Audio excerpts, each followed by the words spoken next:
오늘 주님께서 우리에게 주신 말씀 본문은 마가복음 9장입니다. 마가복음 9장 30절에서 37절까지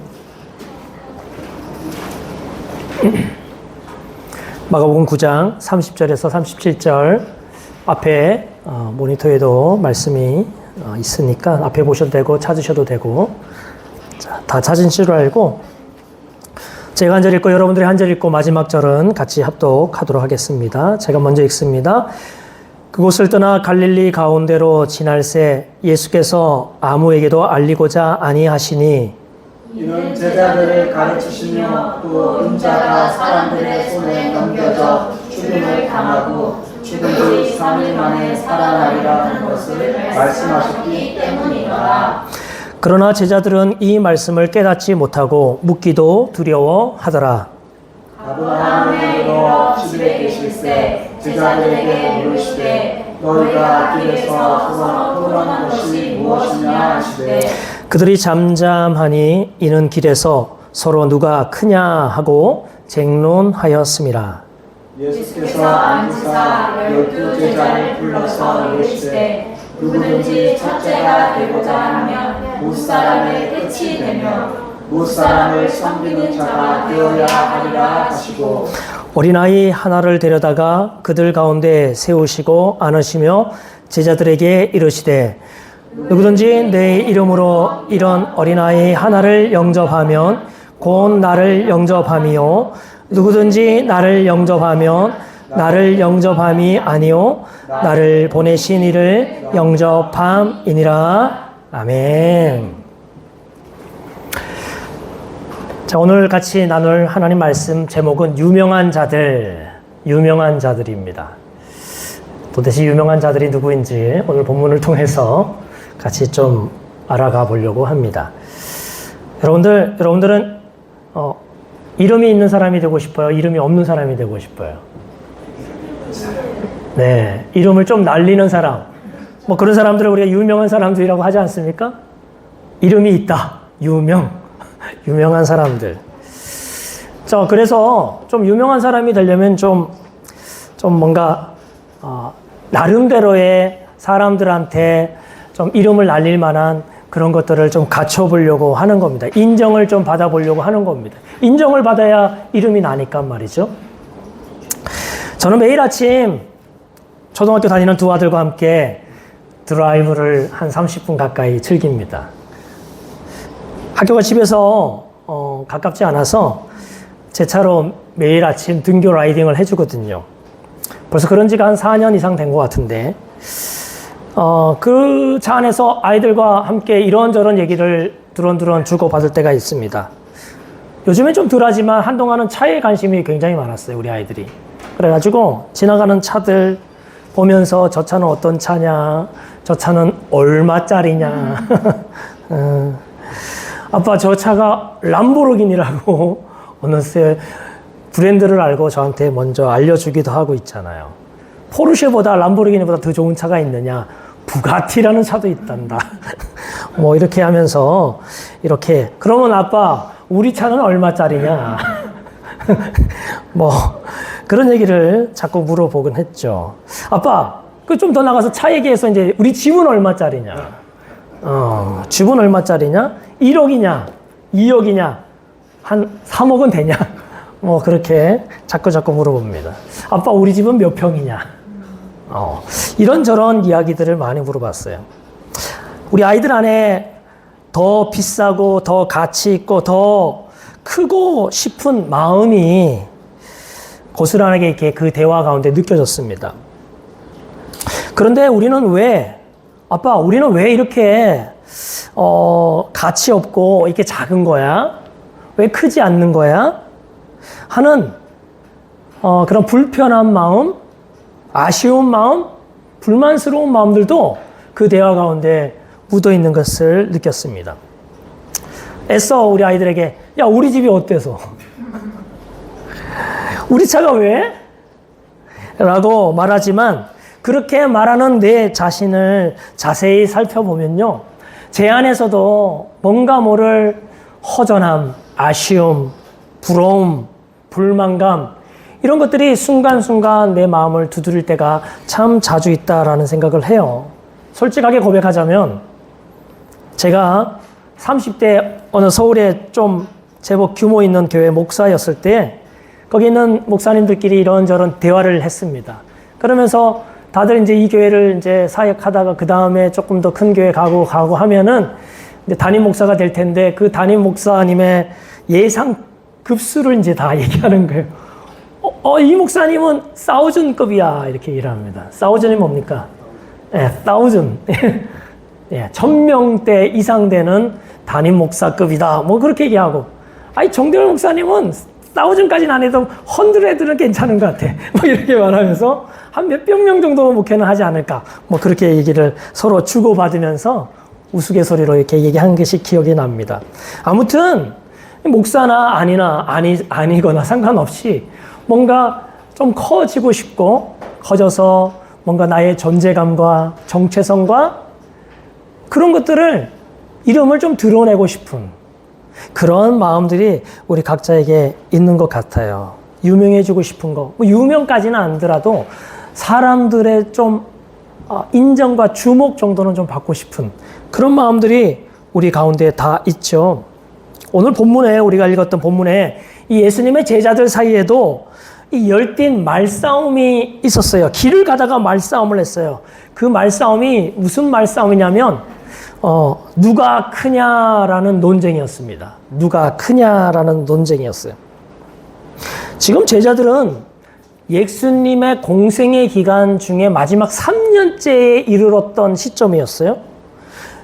예수님의 공생의 기간 마지막 3년째에 그 3년 되는 그 6월 이제 때가 됐네라고 생각하면서 이제 시작하는 일을 우리는 비로소 시작한다라고 표현하는 것이죠. 여러분들 예수님이 비로소 시작하신 일이 뭡니까? 마가복음 8장입니다. 마가복음 8장 31절 같이 한번 읽겠습니다. 인자가 31절입니다. 시작. 이는 제자 자 같이 읽겠습니다. 31절 네 저걸로 읽겠습니다. 31절 네 다른 버전 같은데 31절 해주세요. 네. 이는 시작.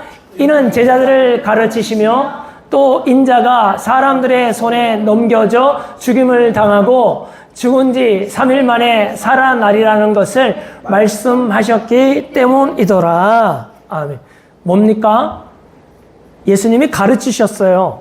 예수님이 가르치셨는데 뭘 가르치셨냐면 인자가 예수님이 사람들의 손에 넘겨져 죽임을 당하고 죽은 지 3일 만에 살아나리라는 것을 말씀하시기 시작하셨습니다.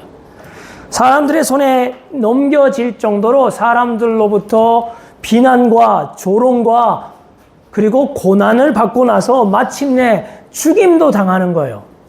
여러분들 넘겨져라는 말은 주님이 스스로가 행한 것이 아니지 않습니까? 뭔가 당한 거 아닙니까? 붙들려서 넘겨진 거 아닙니까? 그리고 죽임도 스스로 목숨을 선택하는 것, 죽음을 선택한 것이 아니라 죽음을 당하신 거 아닙니까? 아무튼 이렇게 인자가 고난을 받고 죽임을 당하고 그리고 다시 살아나야 될 앞으로의 주님의 이 여정, 이것을 예수님이 가르치신 거예요. 여러분 지금 걸어가는 길은 갈릴리 길이거든요. 갈릴리 30절에 보니까 그곳을 떠나 갈릴리 가운데로라고 말하니까 이 갈릴리는요 예수님 평상시 사셨던 곳 아닙니까? 그리고 공생의 기간에도 주로 갈릴리 지역에서 예수님이 복음 사역을 하셨으니 얼마나 여러 번 다니셨던 길이겠습니까? 불과 2, 3년 전부터는요 예수님이 그 갈릴리에서 주로 하셨던 것은 병 고치는 일이었어요. 귀신을 쫓아내는 일이셨어요. 그곳에서 가끔은 있잖아요. 기적도 행하셨습니다. 네. 떡 5개와 보리떡 떡 5개와 물고기 2마리 가지고 남자만 5,000명 먹였으니까 한 10,000명에서 20,000명 가까이 되는 아주 큰 무리들을 그 작은 음식으로 다 먹인 기적을 행하셨던 그 동네 아니겠습니까? 그 일을 통하여서 사람들이 예수님을 이분은 누구지 도대체? 랍비를 넘어서서 랍비보다 더 수준이 높은 분 아닌가? 아니, 선지자 아닌가? 엘리야와 같은 분 아닌가? 엘리야 선지자가 얼마나 기적을 많이 행했어. 엘리야 수준의 하나님의 사람 아닌가라고 생각이 되었던 것입니다. 아무튼 예수님이 그곳에서 그 기적을 행하시면서 하나님의 나라가 이미 이 땅에 임하기 시작했다는 것을 증거로 그런 일들을 행하셨습니다. 그러니 여러분들 그런 기적 사역을 예수님이 막 행하시니까 사람들이 가만히 있겠어요? 사람들이 점점점 모여들기 시작하는 것이죠. 수많은 사람들이 예수님께 모여들기 시작하고 예수님의 사역을 대단한 사역으로 인정하기 시작했습니다. 그리고 예수님을 따르기 시작했고 예수님의 말씀에 기울이기 시작했습니다. 여러분들 이러한 예수님의 이 갈릴리 사역에 함께 있었던 이 제자들의 일상이 어땠을까요? 굉장히 여유로웠겠습니까? 피곤했겠죠. 아침마다 사람들이 몰려들기 시작하고, 그죠? 뭐 이렇게 배 타고 지나가면은 저기서 예수님 간다 하고 막 예수님보다 더 먼저 가서 기다리기도 하고, 아니 뭔가 쉴 틈을 안 주는 거죠. 그러니 제자들이 몸이 상당히 피곤했을 것 같다, 이런 생각이 듭니다. 그렇지만 여러분들 몸은 피곤해도 마음은 어땠을까요? 마음은 굉장히 고무되어 있던 거죠. 내가 예수님 따라다니니까 이제 뭔가 인생이 좀 바뀌는가 보다. 내 옛날에 어부 때 누구 나 아는 사람 아무도 없고 나 찾아오는 사람 별로 없었는데, 예수님 제자가 되기 시작하기부터는 날마다 사람들이 적게는 몇천 명, 많게는 몇만 명까지 모여들기 시작했다라고 하면서 고무되었어요. 이런 마음에 제자들은 이런 생각도 하지 않았겠습니까? 이제 곧 큰 자가 될 것 같은 설레는 마음이 생겼을 것 같아요. 보통 사람들이 열심히 일해도 있잖아요. 지치지 않고 그 일을 잘 할 수 있는 이유가 뭡니까? 그 일에 대한 보상이나 결과가 아주 크면 그 일이 아주 힘들어도 별로 지치지 않습니다. 왜냐하면 그 결과에 대한 이 설레는 마음, 기대와 희망이 있기 때문에 몸이 부서져라도 열심히 일하고도 아주 그냥 콧노래가 나올 정도지 않습니까? 아마 제자들이 이러지 않았을까라는 생각이 들어요. 그들의 마음에 크고자 하는 마음이 있었던 거예요. 누가 더 크냐? 제자들끼리 그 길에, 갈릴리 길에 예루살렘으로 올라가는 그 길에 여전히 자기들끼리 논쟁하고 있었던 거 보면 말이죠. 여러분들 사람은 동물과 달라서 있잖아요. 배만 부르면 되는 존재가 아니에요. 배만 부르면 되는 존재는요, 동물이에요. 사람은 생존의 욕구, 배부름의 욕구, 의식주 문제 해결되고 나면 그 다음에 무슨 욕구가 있습니까? 인정의 욕구라는 게 또 있습니다. 그죠? 인정의 욕구, 안전의 욕구, 뭔가 자기의 가치, 자기 실현을 추구하는 그런 자기 실현의 욕구, 별게 많아요, 사람은. 옛말에 이런 말이 있지 않습니까? 호랑이는 뭘 남겨요? 호랑이는 가죽을 남기고 사람은 얼쑤. 사람은 이름을 남긴다. 이런 얘기예요. 이런 말은 뭐냐면, 호랑이는 가죽 남기는데 사람은 가죽 남길 거야? 그러니까 사람은 가죽 대신 이름을 남기는 게 사람이 할 도리야. 이런 얘기 아니겠습니까? 사람으로서 인생을 마감할 때 자기가 누구였는지 그 사람만이 가지고 있는 정체성과 존재 가치와 의로움을 남겨야 되지 않겠냐, 뭐라고 생각을 하는 거 아닙니까? 그러니 예수님을 따라다니면서 평생 어부와 목수로 사는 것보다 예수님을 따라가는 게 내가 이름을 남길 수 있겠다, 이름 석자 남길 수 있겠다 생각을 했을 법도 한 것이죠.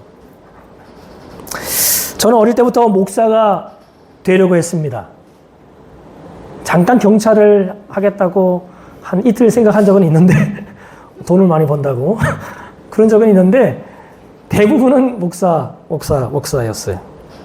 어머니의 소원 기도로 하나님의 부르심이 있다는 것을 제 나름대로도 깨달았기 때문에 하나님이 나를 목사로 부르셨구나라고 생각을 하고는 쭉 살아왔습니다. 제가 그때 어릴 때 그 생각을 했던 때가 벌써 한 70년대, 80년대 접어들 때예요. 80년대 초반 정도 됐습니다. 그때만 초등학교 기간 아니겠습니까? 그때는 여러분들 이 목사라고 하는 직업이 상당히 인기가 있는 직업이었어요. 네. 결혼 대상자 이렇게 1순, 1위, 2위, 3위, 4위, 5위 하는데 제가 알기로는 5위 안에 들었던 게 아마 목사라고 그때 기억으로는 그랬습니다. 상당히 인기 직종 중에 하나였어요. 그러니 제가 주님의 부르심도 있지만 목사하는 거 과히 나쁜 거 아니다. 그렇게 생각했던 것 같아요. 목사님 보니까 내가 존경하는 목사님들 보니까 적어도 막 한 500명, 1000명대 교회에 담임 목사님으로 그 목사님 딱 단상에 서서 설교하면 성도들이 아멘, 아멘, 박수 막 치면서 막 환호하는 걸 보면서 목사란 직업 괜찮네. 그렇게 생각한 것 같아요. 그러니 이 두 가지 마음이 막 섞여가지고 그냥 신학교도 가고 막 지금까지 온 거 아닌가라는 생각을 해봐요. 솔직하게 말해서. 아무튼 이렇게 이 제자들의 마음에는 신앙 고백도 하고 다 했지만 여전히 이름을 남기고 싶고 크고 싶은 마음은 그 마음에서 좀처럼 해결되지 않는 채 남아 있었던 거 아닌가라는 생각이 들어요. 오늘 예수님은 그런데 이 마지막 예루살렘 여행길에서 지금과는 전혀 다른 방식으로 이 갈릴리 이 가운데로 지나가고 있는 것이죠. 어떤 길입니까? 그전까지는 예수님이 제자들과 사람들과 만나면서 갔는데 오늘 이 30절을 보면 어떻게 합니까? 30절 같이 읽을까요? 시작. 그곳을 떠나 갈릴리 가운데로 지날새 예수께서 아무에게도 알리고자 아니하시니. 네, 예수께서 어떻게 했다고요? 아무에게도 알리고자 않으시는 방식으로 가신 거예요. 그전에는 모든 사람에게 예수님이 드러나셔서 그들이 찾아오도록 병을 고치도록 모여들도록 하셨는데 이제는 이번 이 예루살렘으로 가는 이 갈릴리 여행길에는 아무에게도 알리지 않는 거예요. 아무에게도. 그동안에 예수님을 따라다녔던 이 제자들 입장에서는 상당히 뭔가 이상한 거예요. 이번에 이 여행길은. 왜 이러시지 예수님? 예수님이 인도하시니까 예수님을 따라가다 보니까 자기 주변에 아무도 없는 거예요. 얼마 전까지 해도 사람들이 막 모여들었는데 언젠가부터 내 주변에 아무도 없는 거예요. 아무도 나를 찾지 않는 거예요. 상당히 불편하기 시작한 겁니다. 제자들의 입장에서는.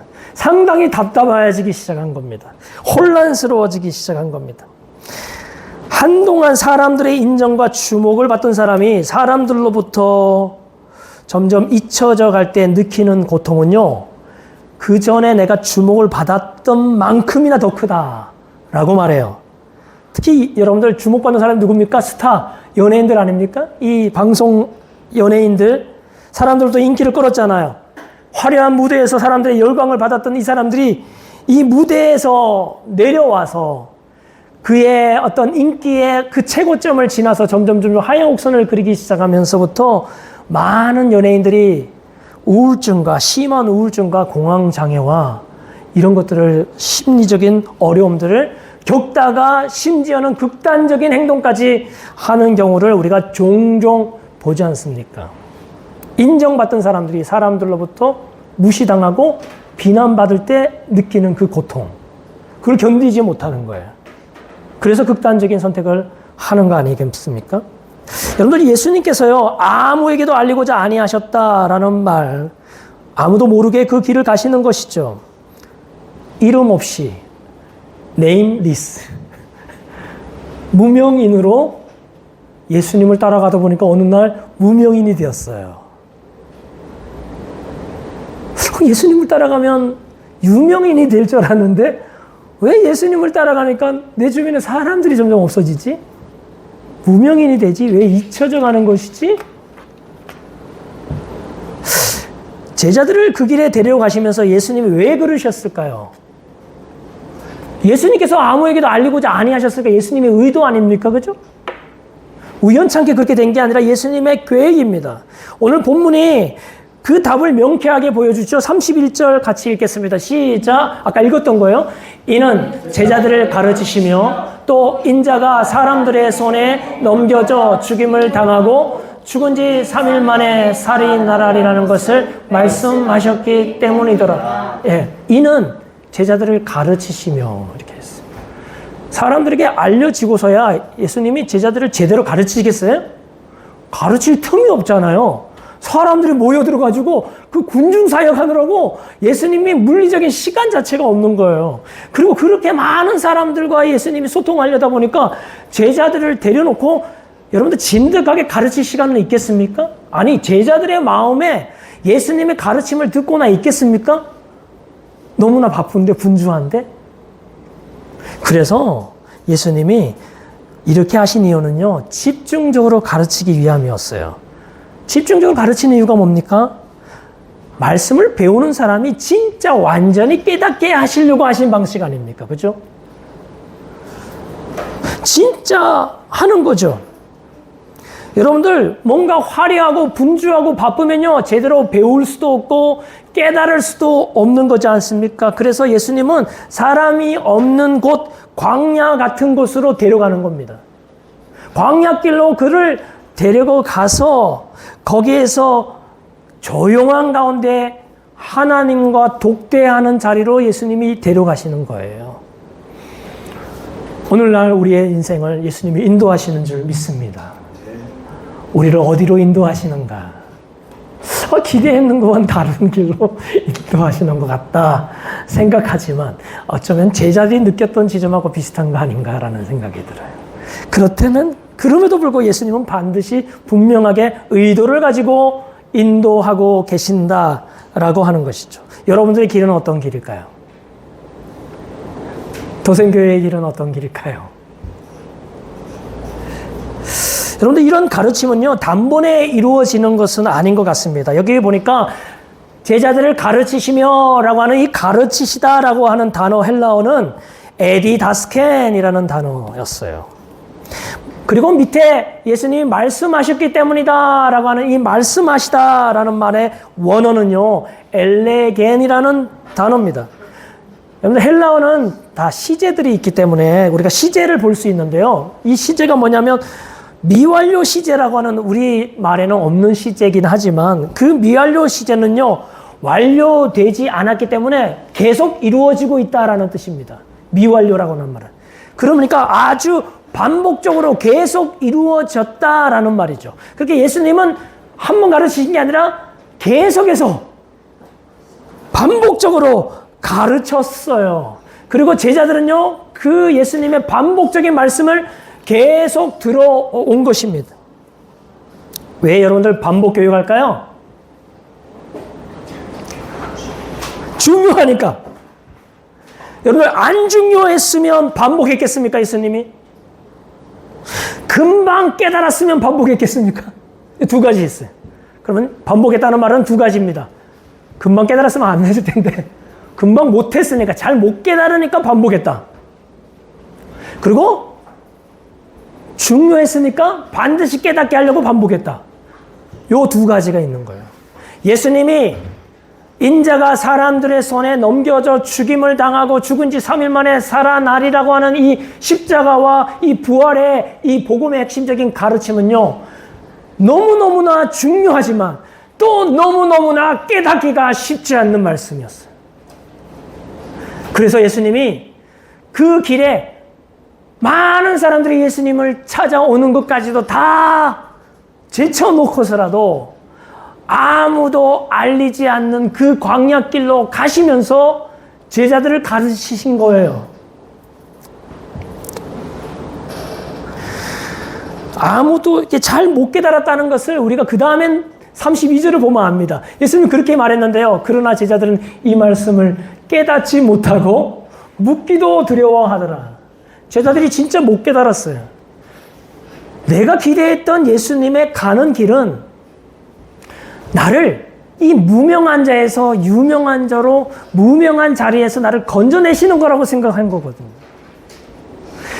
세상에서 내가 잊혀져가는 이러한 그냥 쓰레기 같은 인생에서 뭔가 이름 있고 뭔가 한 획을 긋고 사람들의 인정과 환호와 주목을 받는 그 자리로 나를 이끌어 갈 것처럼 생각하고는 왔거든요. 그런데 왜 이상하게 예수님은 이해가 되지 않는 방식으로 나를 인도하시는 것이지? 라고 혼란스러워진 거니까 깨닫지 못하는 거예요. 그 말씀이. 내한테 적용이 될까요? 적용도 제대로 안 되는 것이죠. 여러분들, 이렇게 중요하면서도 받아들이기 쉽지 않은 이 말씀, 방금 말했듯이 다른 말씀이 아니고요. 복음이에요. 예수님이 십자가에서 죽으시고 3일 만에 부활하신다라는 이 말씀입니다. 여러분들, 하나님의 아들이신 그분이 인자로 오셔서 인간의 아들, 인간의 몸을 입고 오셔서 고난받고 죽임당하고 다시 살아나신다는 이 주님의 십자가의 길을 예수님이 계속 가르치신 거잖아요. 갈릴리 사람들뿐만 아니라 제자들마저도 예수님의 이 가르침은요, 그렇게 달갑지 않았어요. 그냥 예수님 그러지 마시고 쉽게 가시자고요. 우리가 진짜 목마르고 정말 간절한 것들 이루어 주시면 되는 거 아닙니까? 우리의 기도에 그렇게 하시면 되는 거 아닙니까? 병이 걸리면 병 고쳐 주시고, 배고프면 오병이어 역사 한번 일으켜 주시고, 그리고 물고기를 잡아야 되는데 물고기가 맨날 그물에 보니까 한 마리도 안 잡혀. 자, 오른편으로 내려라 했던 그때 그처럼 한번 내리게 하시면 만선의 기쁨도 주시고, 내가 통제할 수 없는 큰 풍랑이 일 때 잠잠하라 한번 말씀해 주셔서 내 인생의 풍파를 기도할 때 응답하셔서 한번 잠잠하게 해주시는 그 능력 계속 보여주시고, 예수님 그 능력이라면요, 내가 생각하는 이 큰 세상, 나를 압박하고 나를 위협하는 이 로마 정부와 같은 이 세상을 박살내 주시고, 그리고 제압하여 주시고, 그렇게 해주시면 되는 거 아닙니까? 라고 생각하는 것이죠. 그렇기 때문에 예수님의 이 십자가에서의 고난과 죽음과 부활 이야기는 우리가 머릿속으로는 알지만 가슴속으로 깊이 깨달아지기가 쉽지 않다. 그래서 제자들이요, 그것에 대해서 감히 묻지도 않았어요. 여러분, 안물안궁이라는 뜻 아십니까? 안물안궁? 그렇죠. 안 궁금하니까 안 물어보는 거예요. 제자들의 입장에서는 안 궁금하고 안 묻는 겁니다. 아예. 그거에 대해서는 그렇게 궁금하지가 않는 거예요. 내 관심사가 없기 때문에 그렇습니다. 그런데 여러분들, 만약에 내가 평상시에 궁금하고 꼭 알고 싶고 관심이 많았던 부분이 있으면요, 그 사람의 말이나 가르침이 아주 그냥 내가 스폰지가 뭔가 물을 빨아당기시듯이 쪽쪽 빨아당기는 거 아닙니까? 들을 기가 생긴 거 아닙니까?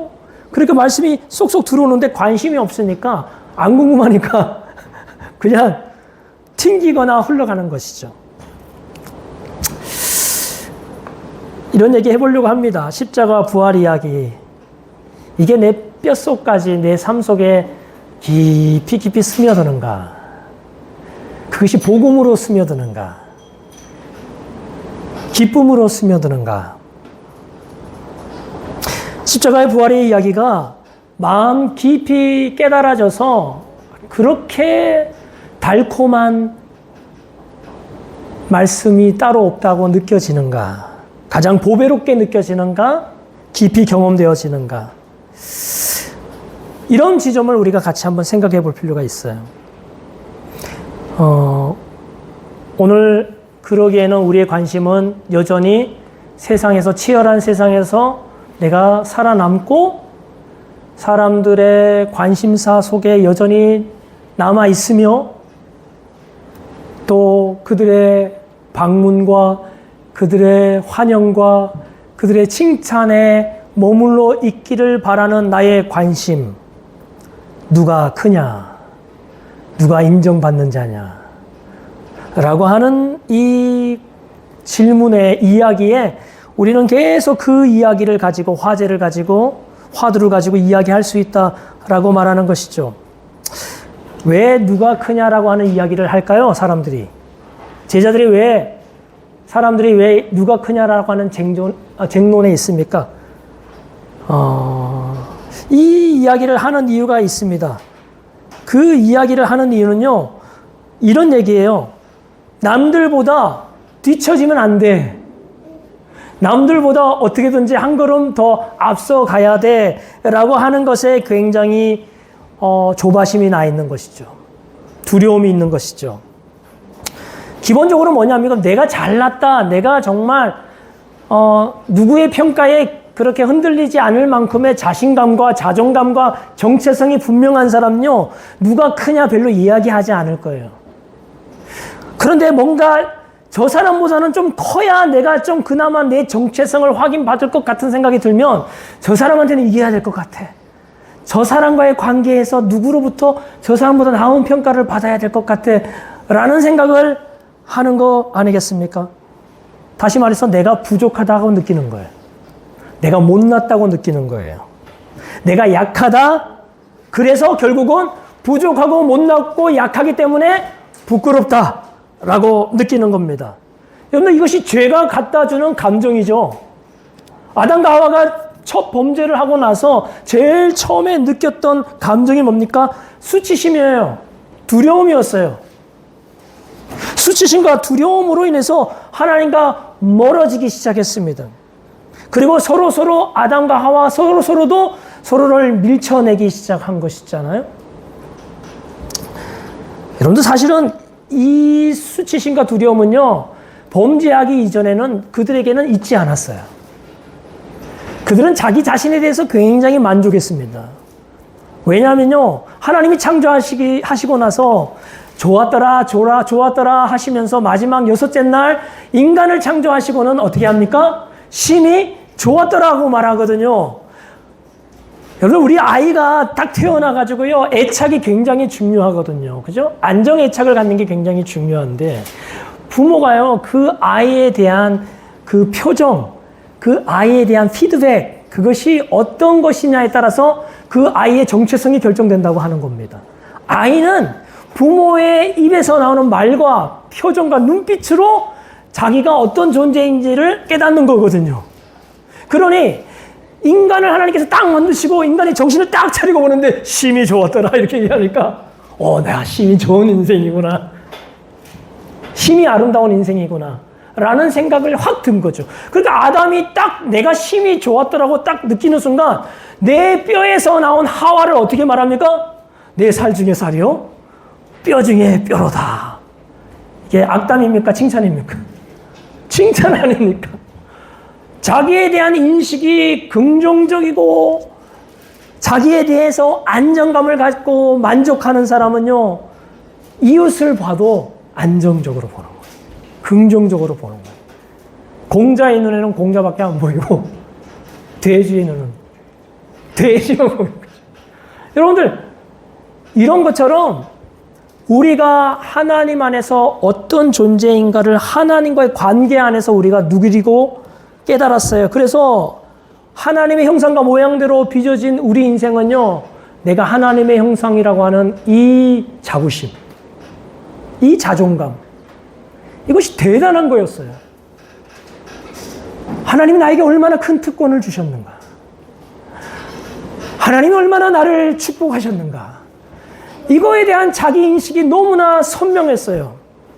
그래서 하나님으로 받은 온전한 정체성과 의로움을 가지고 있었어요. 인생은. 그런데 이 죄로 인해서 하나님으로부터 받는 이 온전한 정체성과 의로움을 잃어버린 것이죠. 그러니까 내가 정체감이 없는 거야.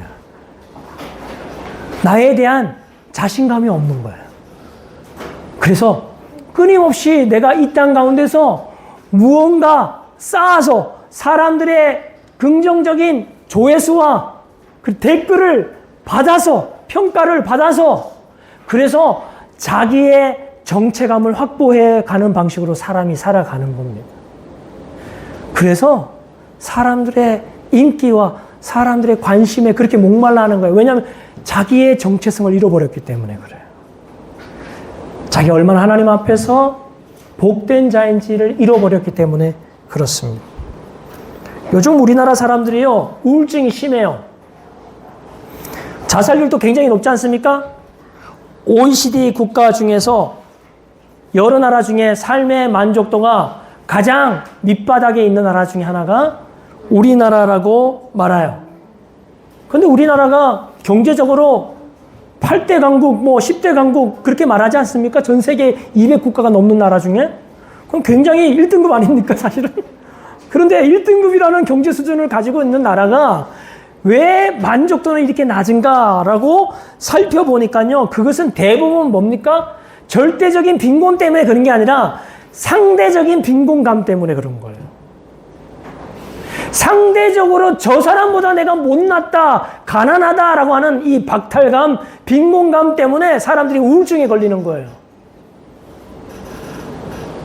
그래서 주변의 사람들의 집과 차와 내 차를 비교하는 것이죠.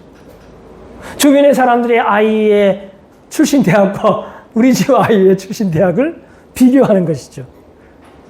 우리 아빠의 직장과 옆집 아빠의 직장을 비교하는 것이죠. 내 동창이 사는 아파트의 브랜드와 내가 사는 아파트의 브랜드를 비교하는 것이죠. 이렇게 비교하는 거예요. 비교해서 좀 더 나으면 거기에서 자기의 정체성을 찾아보려고 하는 몸부림, 이런 것이 여기에 있는 겁니다. 그러니 눈은 자꾸 나보다 어렵고 힘든 사람에게 가 있지 않고 어떻게든지 나보다 조금 더 잘 사는 사람과 비교를 하는 것이죠.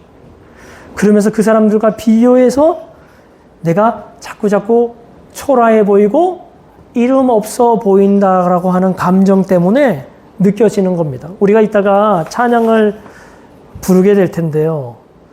충만이라는 찬양에 이런 찬양의 가사가 있습니다.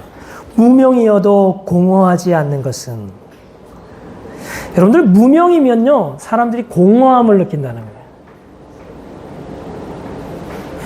내가 사람들로부터 존재감을 잃어버리거나 사람들로부터 잊혀져 갈 때에 사람들은 내 인생에 뭔가 허전하고 공허함을 느낀다 하는 것입니다.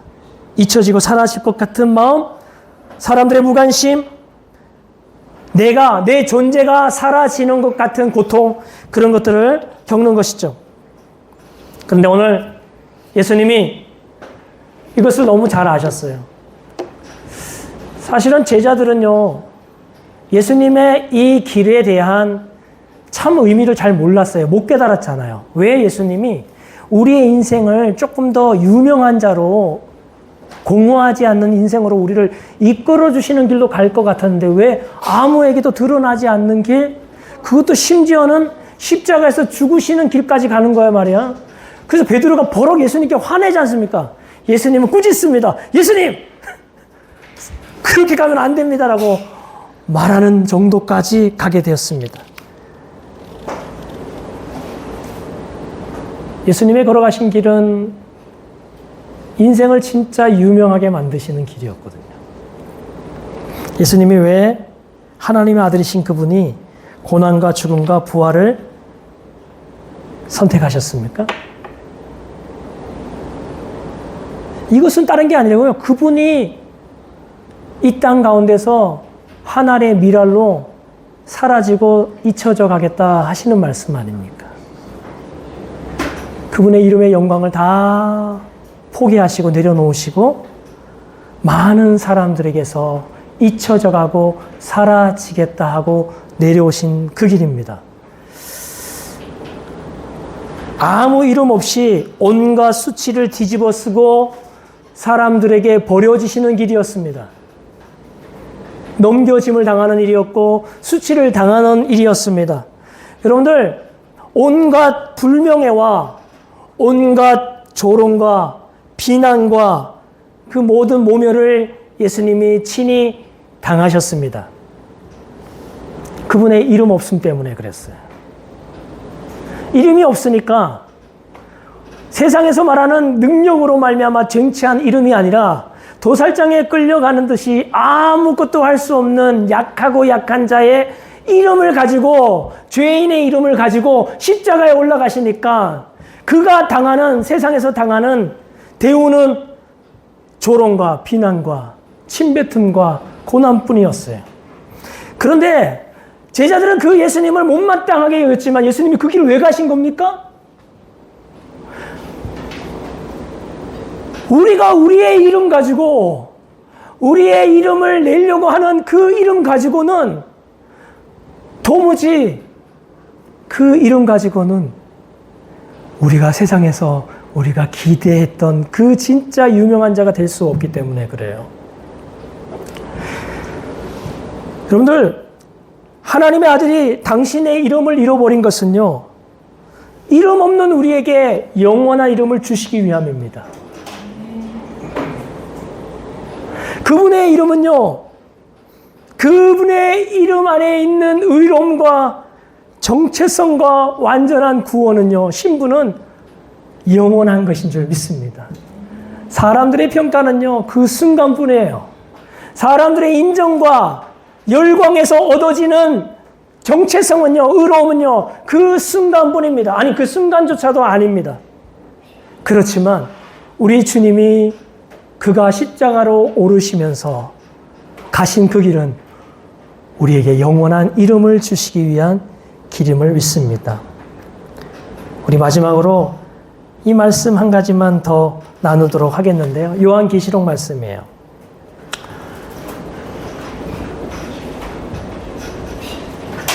서문화 교회 얘기예요.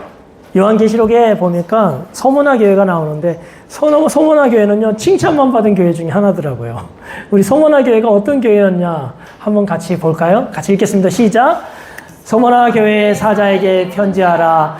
처음이며 마지막이요 죽었다가 살아나신 이가 이르시되 내가 내 환난과 궁핍을 알거니와 실상은 내가 부요한 자니라. 자칭 유대인이라 하는 자들의 비방도 알거니와 실상은 유대인이 아니요 사탄의 회당이라. 이렇게 했어요. 그래서 실상은 밝히셨어요. 여러분들, 지금 이 서문화 교회가요, 어떤 상황에 있었습니까? 환난과 궁핍 가운데 있었어요. 가난 가운데 있었어요. 환난 가운데 있었어요. 그래서 그 환난과 궁핍 가운데 이 유대인이라고 하는 자들이 와가지고요, 그들을 비방했어요. 조롱했어요. 너희들이 예수 믿는 것들이 도대체 너희들에게 있는 게 뭐냐고 하면서 아주 우스꽝스러운 존재처럼 그들을 비웃고 조롱했습니다. 그런데 오늘 예수님께서요, 이렇게 말합니다. 처음이며 마지막이요 죽었다가 살아나신 자. 왜 죽었습니까? 왜 살아나셨습니까? 그분의 이름을 우리를 위하여서 그분의 이름을 내려놓으시고 죽으시고 부활하신 그분이 실상 우리에게 진짜 부유한 이름을 주시려고 그 길을 걸어가신 줄 믿습니다. 그래서 교회에게 그렇게 말하는 거예요. 서문화 교회에게, 사자에게 그렇게 편지하는 겁니다. 실상은 내가 너의 환난과 궁핍을 모르는 바가 아니지만 너 스스로도 그 환난과 궁핍 때문에, 많은 사람들의 비방 때문에 너 스스로 무명하다고 하겠지만 실상은 아니다. 너는 부요한 자다. 왜냐? 내가 죽었다가 다시 살아났기 때문에. 내가 죽고 다시 살아남으로 너에게 영원한 부유의 이름을, 아름다운 이름을 너에게 주었기 때문에 너는 사람들이 평가하는, 유대인이 평가하는 그러한 비방이 아니라 진짜 부요한 자라고 오늘 서문화 교회를 향하여서 주님이 말씀 주신 줄 믿습니다. 여러분들, 오늘 더샘교회와 또 우리 헤브론 신학교 사역을 감당하는 우리 박종훈 목사님 가정, 오늘 이 말씀이 저희에게 깊이 깨달아지는 말씀이 되기를 바랍니다. 우리가 얼마나 예수 그리스도 안에서 부요한 자인지, 우리가 예수 그리스도 안에서 얼마나 영광스러운 이름을 얻은 자인지를 우리가 늘 기대하며 확신하며 그 영광스러운 부요함을 가지고 날마다 살아가고 그리고 사람들을 섬겨가고 그리고 복음의 영광스러움을 증거하는 저와 여러분들 되시기를 예수 그리스도 이름으로 축복합니다.